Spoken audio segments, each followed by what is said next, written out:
Well, good morning or good afternoon, whenever you happen to be watching this. Welcome to Marking Period 4. I'm sorry I could not be there with you today. Poor scheduling on my part, scheduling two different doctor's appointments on the same day, but we are going to get through this one way or the other. So today we are starting our trig unit, which is really just an extension of geometry, which has been a couple of years now. I understand that, but we'll get through it. Trig, basically, trigonometry. It's the study of triangles, and that's what we're going to be doing a lot of work with. So if you haven't already, get your drill and go back to your seats. I'm going to help walk you through the drill. I'm going to walk you through the lesson. You're going to have some homework to do based upon the lesson. So this will be a couple of videos. Hopefully we'll keep them relatively short so that it's not too much on you to watch. And hopefully a lot of this is review. And feel free to work with each other on the drill. Pause the video as you need to so that you're not just going straight into the answers, because that doesn't do you any good unless you're actually trying it first. But of course, if you don't remember any of this stuff, then maybe you're going to want to get a refresher. So go ahead and try your drill at this point. Pause this and then we'll go on. Okay, so hopefully you paused it and gave this drill a shot. Some of you may remember some of this stuff, some of you may not. The formula for the circumference of a circle. First of all, it's a formula, so you're going to have something that represents the circumference, which is typically c, and that is going to equal 2 times pi times the radius of the circle, which we just write as 2 pi r. That is the circumference of a circle. So it's 2 times pi times whatever the radius of the circle is. Of course, you have to remember what the radius of a circle is. The radius is the distance from the center of the circle out to any point on the circle. So what is the circumference of a circle with a radius of 5 inches? Leave exact. So we're going to talk about this whole idea about leaving exact in just a second. We've been talking about it throughout the course of at least the previous marking period, and hopefully through other portions of the course so far this year. Remember that an exact answer sometimes is left in terms of square roots or fractions that are not easily simplified or things like that. In this case, the exact portion of it refers to the pi value. Remember that pi itself is an actual value, but the approximation that most people are used to is about 3.14. Okay, that's the approximated value. It's not exact because pi is one of those numbers that goes on forever, and we still have not found any kind of patterns or anything, and the numbers just keep on going. So we are going to leave pi, and it's actually much easier this way, just as pi. That's what it means to leave it exact. So if I want to find the circumference of a circle with a radius of 5 inches, we're simply going to take 5 and we're going to plug it in for r. So c is going to be 2 pi, and then where the r is, I'm going to plug in a 5. Now those three things are being multiplied together, so we can multiply in any order. So we typically multiply the two non-pi numbers together, so the 2 and the 5, and we would get 10 times pi. And since it had units, we'll write the units. It would be 10 pi inches. That would be the exact value. If you use the 3.14 approximation, now it's an approximated value, and it's not exact. So that's what it means to leave it exact. Leave pi as pi, and just multiply the other parts together. For number 3, find the following for each triangle. Use special right triangle rules 30, 60, 90, and 45, 45, 90 to find the missing sides. If you do not remember these, that's okay, and I'm not really going to go through how to get them. I'm going to give you what the answers should be here, because there's a video as part of this lesson which explains how and why all this stuff comes to be. That's actually a video that I created in the past, and it's going to come back to us for this. So it will explain how you get all of these different values of the 30, 60, 90, and 45, 45, 90 right triangles. So for this purpose, The first triangle has an angle of 45 degrees in the lower right-hand corner, right there. This little box indicates your 90-degree angle. And if you remember that triangles have to have angles that all add up to 180 degrees, the missing angle over here also is a 45-degree angle. Now, that's not what the question asked us to do. We are trying to find all the missing sides, but in order to do that, we needed to know that that is a 45, 45, 90 right triangle. Because of that, the other side that is also kind of attached to the right angle is also 6. And then the hypotenuse of the triangle here is 6 times the square root of 2, or 6 square roots of 2. Again, not going to explain how I got that. That's done in a later video. In the second one, once again, this is your right angle where the box is. It's got 30 degrees over here, which means in order to add up to 180 degrees, that one has to be a 60. So there's your 30, 60, 90 right triangle. This piece that they have given us, that 4 times the square root of 3, this is considered to be the long leg of the triangle. Again, explain later. The short leg of the triangle is going to be the one that is on the left-hand side in this case. And that is going to be 4. And then the hypotenuse of this one happens to be double that value, which is 8. Again, I'll explain later if you did not know these values. If you look them up or something, that's fine.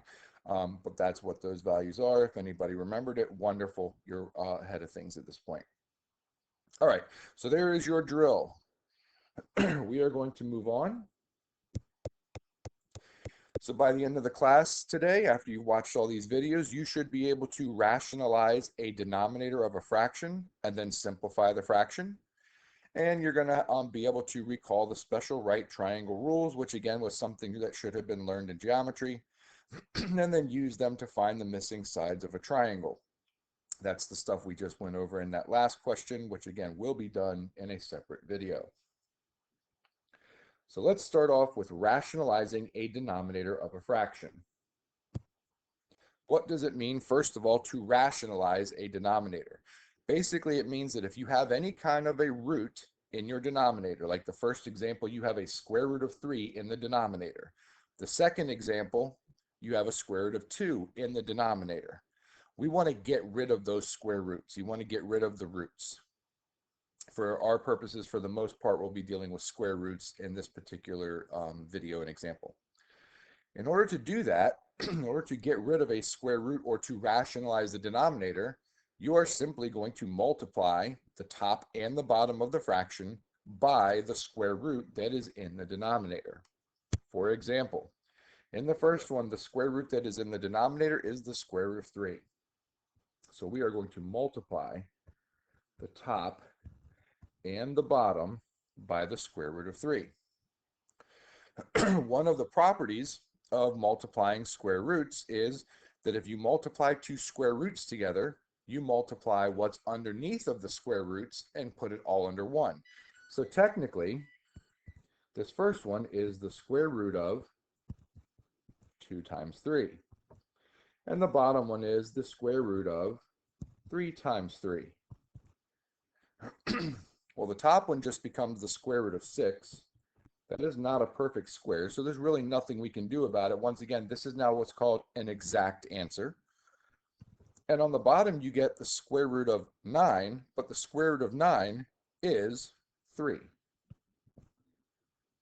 And that should look more like a 3 and not as much like a B. If I can erase it there. There we go. So you get the square root of 6 divided by 3. It is now rationalized because there is no square root left in the denominator. Okay, let's try the same thing with the second one. The square root that is in the denominator is the square root of 2. We're going to multiply the top and the bottom by the square root of 2. Now on the numerator, this is different than the first one because there's a square root times a non-square root, because 4 is not under a square root. So you literally just write them out like it is. It's 4 times the square root of 2. And in the bottom, it's the square root of 2 times the square root of 2. Now, instead of doing the process like we just did in the previous one, where I multiplied the square root of 3 times the square root of 3, made it the square root of 3 times 3, which is the square root of 9, all that stuff, When you multiply a square root times itself, you basically just get what's underneath. The square root of 2 times the square root of 2 just simply gives you 2. It would be the square root of 4, which is 2. But now this one simplifies. Because I've got a 4 on top divided by the 2 on the bottom, 4 divided by 2 is 2. So I am left now with 2. And don't forget this square root, which is still being multiplied. So it's 2 times the square root of 2. Okay, a couple more examples here on this one.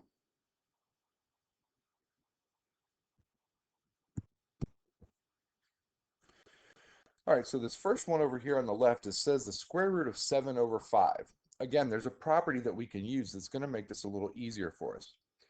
Just like you can combine two things under a square root when you're multiplying, when you're dividing, you can actually separate those two things.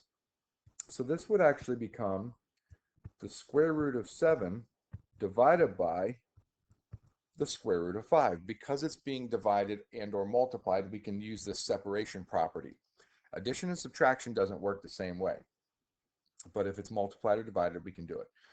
So now we're back to the position of, okay, well, what's the square root in the denominator?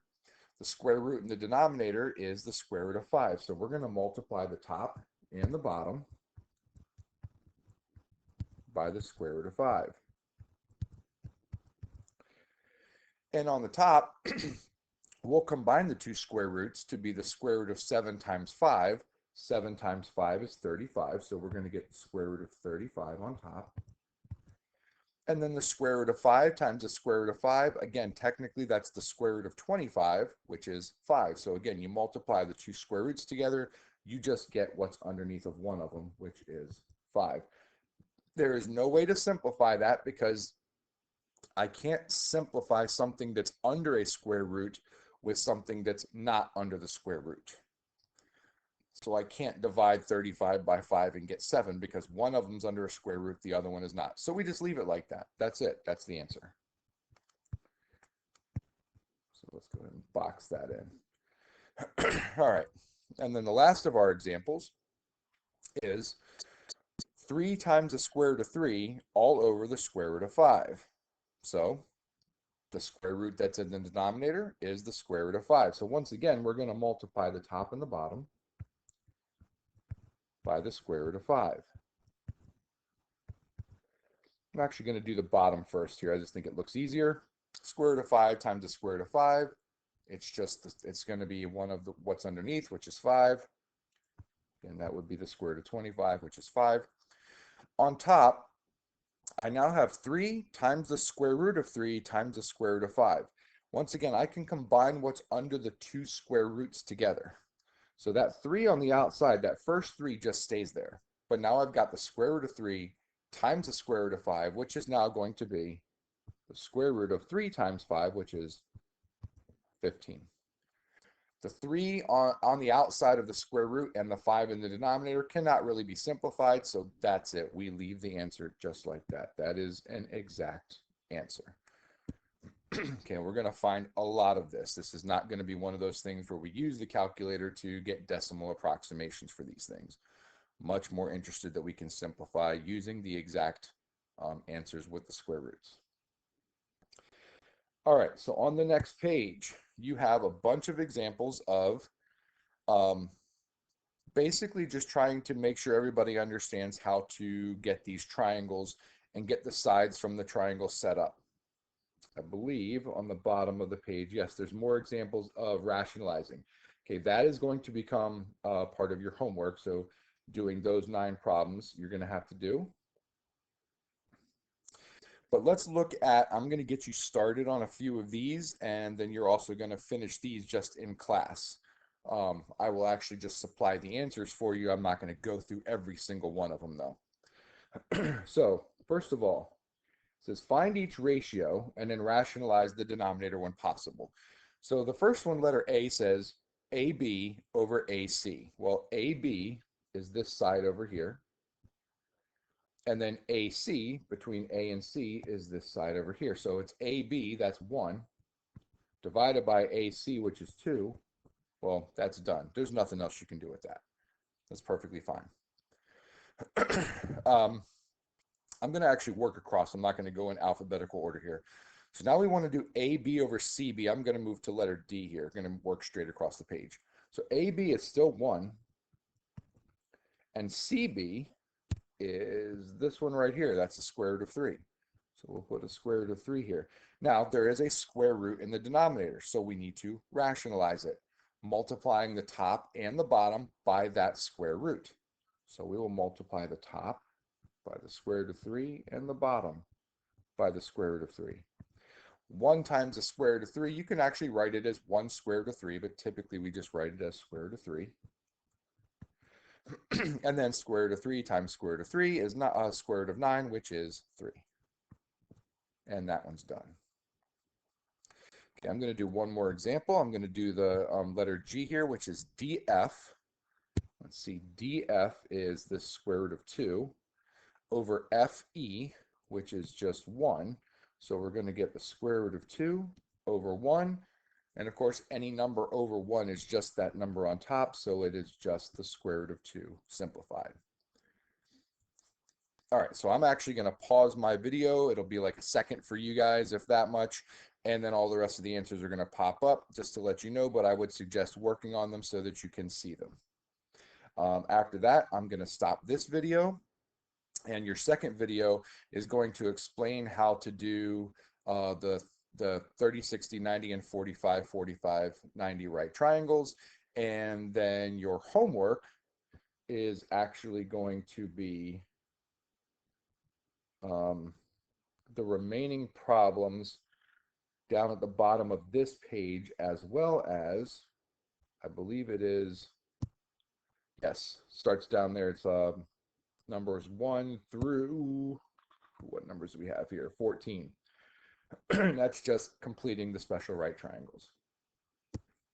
So I'm going to pause this. All the rest of these answers are going to pop up for your notes, and then you should be good to watch the second video, and then good luck. And there are the rest of your answers. Pause if you need to take a look at them. All right. Quote for the day: the best time for new beginnings is now. Is it time for you to start a new beginning? Question you have to ask yourself. Move on to the second video and then finish the homework, and I will see you all next class.